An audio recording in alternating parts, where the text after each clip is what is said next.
የመውጫ ፈተና ወስደው ለወደቁ ተማሪዎች ስፔሻል ዲፕሎማ ሊሰጥ ነው። የኢትዮጵያ ከፍተኛ ትምህርት ተቋማት ተማሪዎች ህብረት ጽሕፈት ቤት ከትምህርት ሚኒስቴር አመራሮች ጋር ተከታታይ ውይይት ሲያደርግ መቆየቱን ገልጸዋል። ይህን ተከታታይ ውይይት ተከትሎ የመውጫ ፈተና መስጠት ከተጀመረበት ሐምሌ 2015 ዓ.ም ጀምሮ ፈተናውን ወስደው ለወደቁ እጩ ተማሪዎች ልዩ ዲፕሎማ ሰርተፊኬት በቅርቡ መሰጠት እንደሚጀምር ውሳኔ ላይ መድረሱን አሳውቀዋል። ተማሪዎቹ ስራ እየሰሩ በማንኛውም ጊዜ የመውጫ ፈተናውን በድጋሚ መውሰድ የሚችሉበት እድል ክፍት እንዲሆን መደረጉንም ገልጸዋል። ፈተናውን ወስደው የሚያልፉ ተፈታኞች በስፔሻል ዲፕሎማው ምትክ ዲግሪ ይሰጣቸዋል ተብሏል። የስፔሻል ዲፕሎማ ደሞዝ ስኬል እንዲወጣለት ከትምህርት ሚኒስቴር እና ከሲቪል ሰርቪስ ጋር ውይይት እየተደረገ መሆኑን አሳውቀዋል።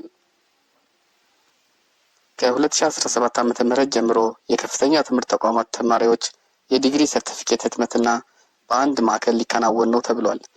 የትምህርት ሚኒስቴሩ ብርሃኑ ነጋ ፕሮፌሰር ለሁሉም የመንግስት ዩኒቨርሲቲዎች እና ለሁሉም የግል ከፍተኛ ትምህርት ተቋማት በጻፉት ሰርኩላር በከፍተኛ ትምህርት ተቋማት የሚሰጡ ዲግሪዎች ህትመት ወጥ በመሆነ መልኩ ደህንነታቸውን ተጠብቆ የዲግሪ ማስረጃ ሰርቲፊኬት ህትመት በማዕከል ለማሳተም መታሰቡን ገልጸዋል።